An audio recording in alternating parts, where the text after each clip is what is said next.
Hello everybody and welcome back to another episode on the Hermitcraft Modsauce server. It's that time again and I am excited today. Last episode I kind of lost my steam a little bit, but it has certainly come back. I'm really excited to work on this project. So let's go and have a look at the little bit of work that I've been doing in between episodes. So we're going to be building this Smeltry for Tinker's Construct. We're going to be doing some awesome stuff with this, some really cool ideas I've got for this thing, and I've started work on the aesthetics of the room, so let's go in and have a look. Now this right here may look like a bit of a mess, a bit of a lot going on all at once kind of thing. That's just because I'm working out the different parts of the room, but what I'm happy with is this wall over here. I like this. I think it needs a bit more detail.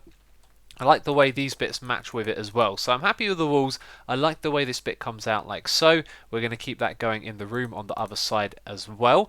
And the bits that I'm not so sure on are the materials used in the ceiling. I think we need some darker colours or ones that match these over here. These give it an industrial working room feel, and these ones up the top don't quite do that. So I'm still playing around with the materials. You can see I had an idea for the floor. It didn't work out. We don't need to talk about that. It really doesn't fit into this room. But this is going to be nice. We want it to be a kind of industrial but clean room. On the opposite side, we went for sort of dirtier looking rooms. I guess you could say, you know, like work rooms with the limestone. And so these look much more maintenance, much more back area. What we want on this one, though, is something a little cleaner but keeping that industrial feel. So I'm going to work on that. That's all I've done so far. We're going to keep at it. I've also set up this smeltery around here. It's not actually finished yet, but you can see it's kind of been integrated into the wall here, which is really cool. I also changed this up a little bit. I can't remember if I showed this last episode, but our smeltery controller over here has been moved over by one, so we can have a gap above our chest and actually open it. And, you know, symmetry and all of that, I kind of moved it on this side as well. It's a little bit silly. But it does look really cool, and yeah, that's about as far as I've got. On this side over here we're going to have some storage, and then around here, well, we'll get to that bit later on. The storage, by the way, is going to be the barrels that we had down here. I decided to move all of these so you can see we got some deep storage units on the other side. Those are for the things that the barrels did have before, and then I think I've put my barrels up here, all the stuff for them. There you go, they're all in that chest right here. So it made sense to have those things over here, you know, all the different ores. And what we'll probably do is have that line down there come all the way over here, or perhaps use another ender chest over here to pull the ores out, or something like that. We'll figure out a solution. Don't worry about that. And yes, I am rambling on. I do have one more idea, by the way. You see we've got these XP drains around the edge here. This is something Karanis was talking about in one of his videos, that you could put something underneath it and get a little bit of a texture. Well, I was thinking, wouldn't it be cool if we had some sort of liquid flowing around here? So that's another idea I've got. I'm going to look at how we can implement that. But there you go. So building is coming along. I'm going to continue working on it, and I'll be back with you in a moment. So I think I got things figured out on this side of the room so far. If we look up, you can see more grey was probably the good way to go. Throwing in those extra colours didn't really work. Got no clue what to do with the floor at the moment. But up the top here, we have done something that we borrowed from another room. This is cobblestone, just a few different patterns there from chisel. And we got some vents as well. So those reoccurring themes are really going to tie things together. Then this wall over here, it looks alright. Lighting is kind of a problem in this room at the moment. It's very, very moody, but I used this to break up the texture. I think it looks cool. Probably needs a little more detail, but I also made one of these going across the middle, and it looked absolutely horrible. So I took that out, and that's kind of that for now. So the big idea that I have for this room is to store things as liquids. So if we look over on this wall over here, we've got 24 slots for all of our different ores to go in. And if we have a look here, there are 25 different types of liquid available in Tinker's Construct. Now, one of those is blood, which I'm going to guess you get from the player, but the rest of these are things that we can make. Actually, glue is probably not from an ore. Well, if we don't need all 24 of these, it's not a problem. But what we'll do is we'll take the ores from the ender chest, our master input, and then they can go over here into these ones. So when you come into this room, then you can grab the ores that you need to smelt, chuck them over here, and we're going to store them as liquids. So over on this side, this is our liquid storage system. Now this is going to be an awesome project, I think. One of the reasons why is because we get to use liquids a little bit more. I guess we haven't done too much with those before, but it's going to look really cool. We're going to have all these drums at the top with the different liquids, and this kind of ties into the Bedrockian project as well, because we'll be able to upgrade these drums to bedrock all over time. So the idea is with storing them with liquid, we're kind of just, you know, automatically smelting our ores, but then we're storing them in that state the liquid state before we turn them into ingots or do something else. So if ever we need a ton of ingots, we can come over here, drop a casting ingot into the casting table, hit the switch, and then it's going to start making loads of those. And this is the same for other types of things as well. If ever we need something different, like some parts for tools or things like that, then we can just do this over here, and it's going to make things really cool and fun. I think actually it's going to be quite an interactive process over here. But let's talk a little bit about this setup. First of all, the material I used on the outside is the coloured stone bricks, the grey frequency, and I didn't really like this, to be honest. I was just trying to look for something that was similar to the seared bricks because I wanted to break things up a little. But now seeing, you know, limited options and this not looking that great, I think what we'll actually do is just use the seared seared bricks throughout the rest of this build, and it will be a bit much of the same. However, there really isn't a great alternative. So anyway, let's look at how this liquid setup is going to work. On the back of each of these drums we have some transfer nodes, and these are obviously going to take the liquids out of the drum, but they're going to do it on our command because we've got a lever at the front here. And this is just a regular vanilla lever, by the way. I should have looked into the mods for some alternatives. There's probably something that looks really cool that we could use instead. But the idea would be is that you turn off the torch, and then that's going to unlock the transfer node, and it's going to send things down the pipe into the casting table. The hoppers underneath will take the things out of the casting table and put them into an ender chest somewhere around here. And by the way, I miscalculated the size of the room. This is actually going to get bigger by 3 or 4 blocks in that direction, but we'll get to that later. At the moment, what I want to do is finish doing all of this setup right here. So I'm kind of going through what needs to be done and seeing a couple of little, not so much problems, but little things to point out. So first of all, you can kind of see the area back here through the casting table, and you'll see that through the pipes as well. So we want to enclose this a little bit. That's going to be important. We don't want to see out into the back too much. By the way that I've arranged this may not be the most compact or smartest way of doing it, and there is a good reason for that. I want to be able to see the drums at the top. I want to be able to interact with them so we can see how much is stored, and because of that, it felt like putting it at the top there was the best way to do it. We've got the switch underneath, and then we can access the casting table as well. We can hop up onto this ledge and change things in and out of it, which is really important. And by the way, this pipe at the top is to bring things into the drums. Now once all of these have their own liquid in each one, we're going to have a faucet over here, a transfer node that's going to go across all of these drums, and it's just going to find the one with the right liquid to put it into. So that is going to work out really well. And then the problem that we're facing at the moment is if we put these pipes side by side, can't place that there because there is a torch in the way. You have to do it the other way around with the vanilla items. So you put that there first, then you put the torch there. You can see that these connect up, which could be a little bit of a problem. So we're probably going to put some gaps. We're going to put something to remove the gaps. I don't know what I'm trying to say.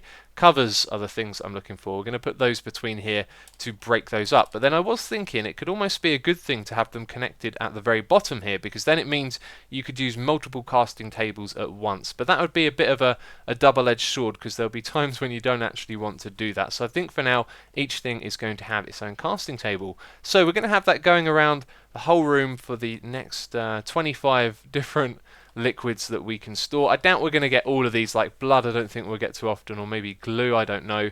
Maybe even liquefied slime we won't have a lot of, but it'd be cool to have them all stored up and ready to go for when we do use them. So that is the project right there. Our smelting room is all about storing the liquids. I think it's going to be really cool. We're going to be coming over here, you know, grabbing tons of ores and then just chucking them in here and storing them as liquid, and then we don't have to think about it until we need it, which is really cool. So that is the project. I'm going to make some progress with you, and I'll be back in a moment.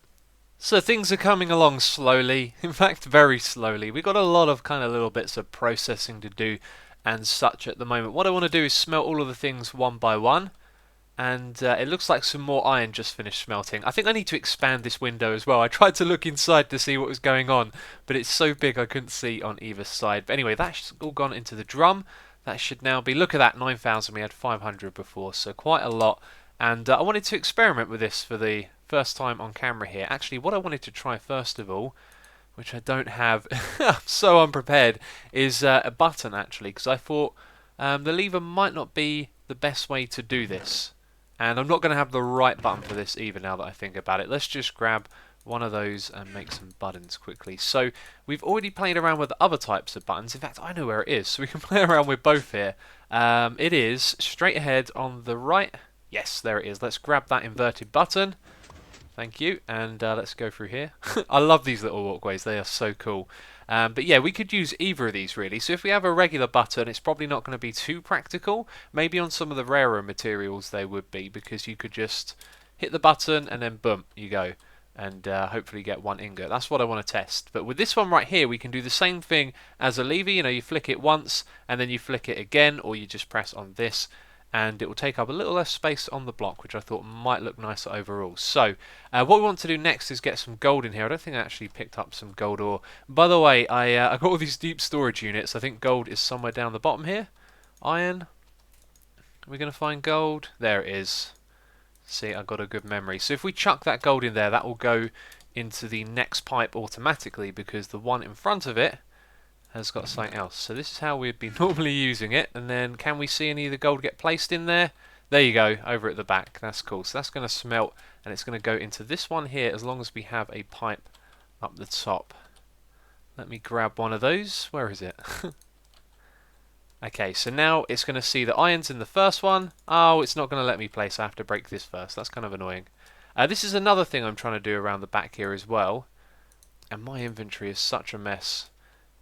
There we go. Is to cover up all of the gaps. And it's been a little bit difficult, actually. You can see we're going to have a lot of blocks back here to do so. I've also put these dividers in between each one. I played around with having these here. If you look, this isn't actually necessary, but I thought it looked a little bit nicer. But there you go. So anyway, let's do a test. We've got loads of stuff in here. If we hit this, I did that wrong. We're supposed to have a cast in there first. There we go. I thought for a second it wasn't going to let me do that. Okay, so we hit the switch, and it's a little bit slow. It might need some upgrades because it has to travel down the pipe and find the inventory there.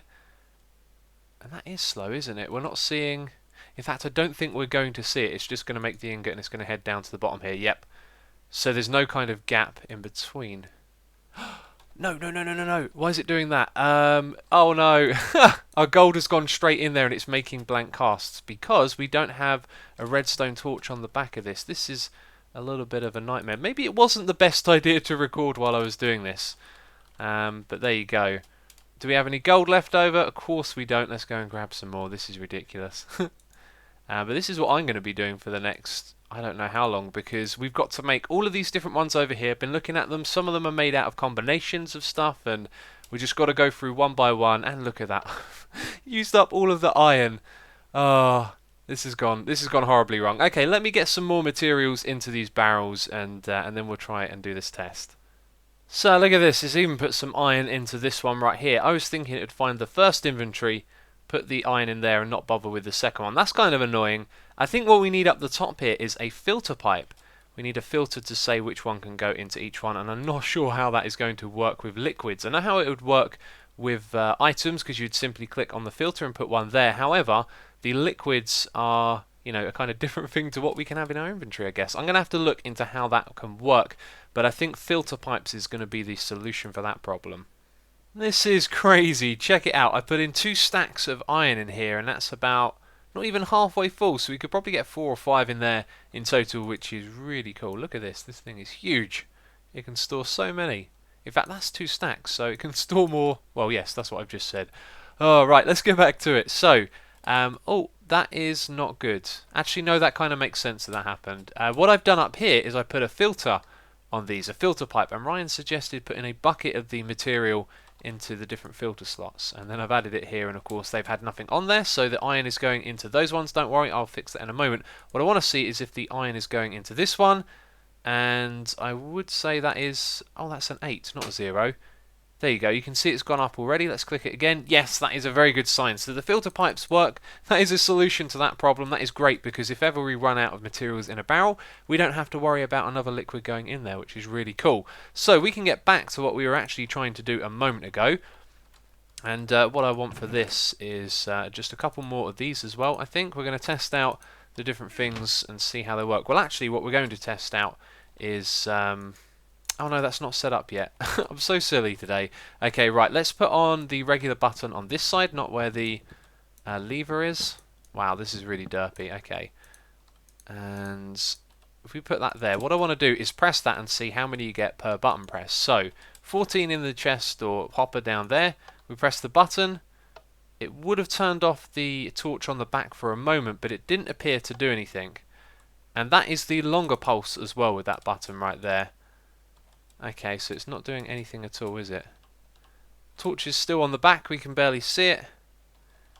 Yeah, it doesn't look like that's actually going to do anything. Okay, I'm going to press this one more time, but I think that's a good sign that that's not how it works. Okay, so if we put the inverted button on, then this would be the alternative to press the button. Then it would be in go mode. And what's cool about this is that the button itself changes texture, so that's kind of an indicator that that one's running. So you could see, oh, that one's on, I don't need any more of those. Press the button and it turns off again. And I think you can do these in different colors, so that one is really cool. It also says illuminated. Does that mean it emits light at all? Let's press F3. The light level is 8. And it doesn't. Okay, that's cool. Good to know. So there we go. That's what I'm going to be doing now. What I'm going to be doing is filling up all of these drums with different materials. We've got aluminium, ardite, and cobalt, and silver. And basically, I'm going to go through all of the liquids. I don't have them on my screen at the moment, but you saw them earlier. And I'll be setting up all of those filtering pipes as well. So it's going to take me a little bit of time to do the next bit. But we'll get a good amount of these done, and I guess I'll be back with you shortly. And by the way, I just remembered something amazing that I have to show you. This is so damn cool. Okay, right, so I now have a bucket of gold, molten gold bucket thing. What am I saying? Let's go over to this corner. This is my idea. You can place this like water and it's going to flow. Look at that. That's ever so cool. It emits light as well. And, oh, I fell into it. Oh dear. And now I'm on fire. That was not clever. But doesn't that look seriously cool? I don't like the way... I just had an idea. I don't like the way it kind of goes down, you know. It'd be nice if it worked like that slime stuff. Yeah, I just had an idea. What if you put two of these next to each other? I doubt that they would generate in the third one. That would be a little bit silly. Otherwise, you can make infinite gold. But we could have these going around the outside. We could even perhaps try and mix up different colours. Like, if you have obsidian... next to, let's do this, right? If you have obsidian, sorry, not obsidian, I'm having a real weird day with recording today. I've been derping around a lot. I'm just going to chuck something on the ground for now. If you have water and lava next to each other, they make obsidian. So what happens if we have molten gold and molten iron? Can we have those near each other? We can, and then they're just going to do that. So we could have like multiple colours around the outside of flowing liquid. That would give it a kind of animation. It gives it light as well. That is seriously cool. I'm really glad that we discovered that. That is going to make this room look very special once we do that. That's probably going to happen. For now I'm going to focus on doing all of these, but I will check out what each of the different materials look like when they're turned into, you know, liquid on the ground, and then that way I'll be able to pick out the colours that I like. But that is going to be a very nice feature in this room. So I absolutely love this project. It is so cool. Check out the room right here. I cannot remember what we were doing when I last recorded or what I said the next step was to do, but basically this next bit has actually been quite tedious because what I have to do is get through all of these liquids one by one, and some of these are combinations of different things. For example, this one right here had I think 3 different things in total, and so I'm going around. It's very slow, you know, collecting the different materials, putting them in here. But one thing I've added over on this side is a little switch. Do we have anything in there at the moment? I think I was supposed to do glass next. Okay, that one's finished, so now the next step for me would be to grab a bucket and just put this on the filter, and then we can add the next pipe. This is kind of the process that I've been doing, by the way. So then we'd add the next pipe, and whatever one's next on the list is the one that we're doing. It's seared stone, and this one is actually made out of I don't know where it is now. I looked it up and it was made out of stone.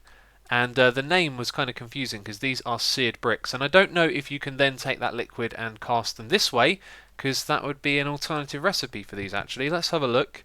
You see, grout is the recipe that I've been using, but then possibly... Ah, look at that. Okay, so we can make this out of regular stone as well. That's really good to know actually. That's a lot cheaper than the other recipe. So if we chuck the stone in there, then it's going to start smelting it. And if this was one of those ones where we needed the materials to mixed together, then we could hit this switch and we could I'm probably going to change that lever to a button, by the way, and then we'll lock this thing up here. So that's the brick right there, and then back here is the speed upgrade, and that's really cool. Speed upgrade, wow, it's the transfer node and it's got a speed upgrade. So yeah, that worked out quite nicely that that was there actually. I think it looks okay.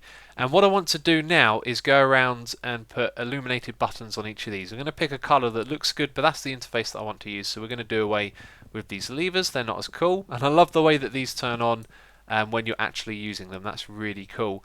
So as I've been doing that, I've also been converting some of the blocks or ingots even into their block form, and that's taken a little bit of time as well. So we've got a chest at the end here. This is actually going to be an ender chest eventually, but for now we're going to have a regular chest so we can hold on to all of the outputs.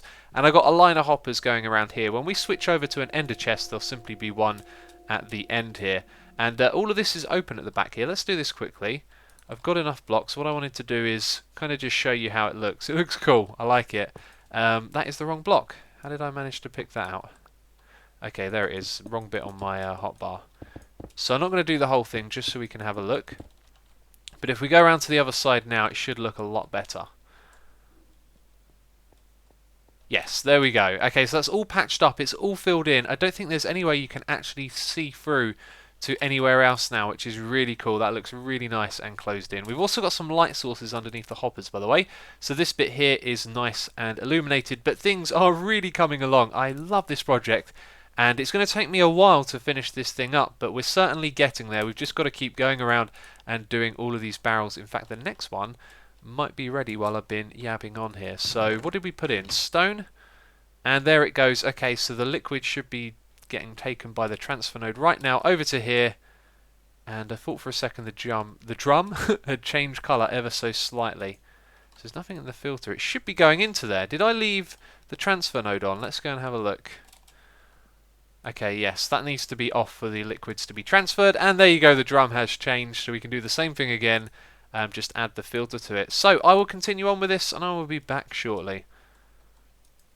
So this next stage of the build is taking me a lot longer than I thought it would. It's really actually quite tedious to manage all of these things. You can see how far I've got right now. I forgot that this one was actually running, so let's quickly do the filter for that, but it is going to take me some time to do this, which I don't have at the moment, and I've got to get this video wrapped up. So what I'm thinking I'll do is finish up this room, do the interiors, which is mainly just the floor, and then we can call it a day. But around the back here, what I've been doing is taking the liquid out of the tank and then putting it into ingot form to create the blocks. And the problem with this is that this thing likes to take a lot of liquid, and then when you stop it, there's loads of it left over in here and it empties the barrel. So what I've been doing is activating it back here, then removing the barrel and letting it create ingots. So it's just been slow doing that, and after doing the obsidian ingots I found out that that didn't have a block, so I just took some regular obsidian, put it in a chisel and made this one right here, which is pretty fitting actually. And so we've got a few more to do there and quite a few more to do over here.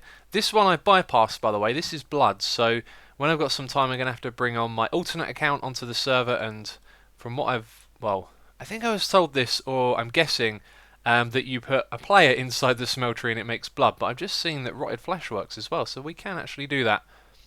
And it looks like it makes a very small amount. This is something that I noticed actually when I was doing the seared stone, is that it created a very tiny amount. How do we see when you put stone in there? Oh, you can do cobblestone as well. Oh, you can do compressed cobblestone. Okay, that's interesting. But you get my point. Look, it makes a very small amount for cobblestone. It probably makes even less for stone. So it took quite a few stacks to actually make enough to put in the barrel. And we haven't done the... Which one is it? It's this one right here. We haven't even made the ingots for those yet. And I think they just create the seared brick ingots. So what would go here are seared bricks.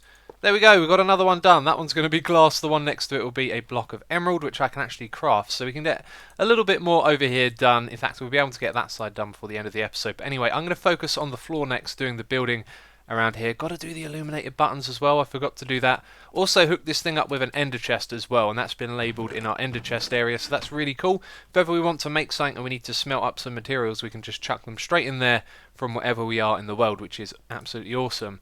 And that means that I need to chunk load this thing as well, which is something else that I've forgotten. So we're doing the floor. We also got to do a little bit more in the ceiling, and then I'll be back with you in a moment. Okay, it's bold. It's the kitchen floor style, and to be honest, I'm not 100% sure about this, but I am running out of time, so we're going to throw that down for now. If you've got some other ideas, feel free to leave a comment, and maybe we'll change that up. But when it goes for the liquids around the outside, I just cannot make up my mind. This one right here looks really cool. That is molten tin. Over here we have got aluminium. I don't think we're going to go with that one. This one over here is pretty cool actually. However, this room is pretty kind of grey and not particularly dull, but that kind of colour already. So I was thinking maybe a little bit of green. This is the emerald one right here, and I put a stack of emeralds in, and that equates to 39, because we've got one down there, buckets, almost 40 buckets of emerald, which is really cool. So you get a lot from that compared to the other stuff. But then over here, we have some of these lime illuminated buttons. They look absolutely ugly, don't they? Well, my thinking there was, what's the least common colour that we can... You see what I did there? Common and colour were the words that I was trying to say.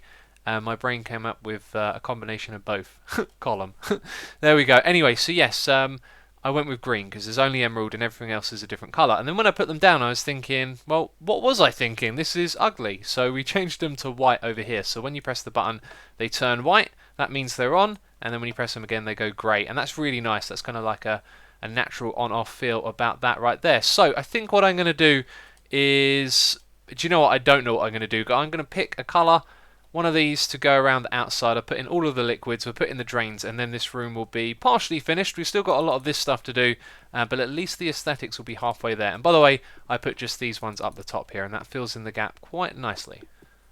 Well, this room is looking pretty snazzy, I've got to say. It needs a little bit more detail, maybe down the end there, but it has come a long, long way. And I've made up my mind about the liquid to go around the outside.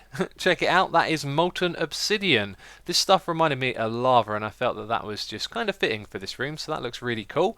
And the source blocks, they emit light, by the way, but not the flowing water around it. So because of that, the floor is a little bit patchy with its light and dark areas. But what I want to do is make these all source blocks around the outside over time, just because I'm not so keen on the flowing bit and the way it gets a little bit lower. But there you go, that's what we've gone with. And I think this room has really come a long way. So if you've enjoyed this project, leave some feedback. I do want to hear what you think about this, because I think this is an awesome, awesome idea, and I'm really happy about it. But that's going to be it for this video. So if you've enjoyed it, please do leave a like. It will always be appreciated. So as always, thank you very much for watching, and I'll catch you next time.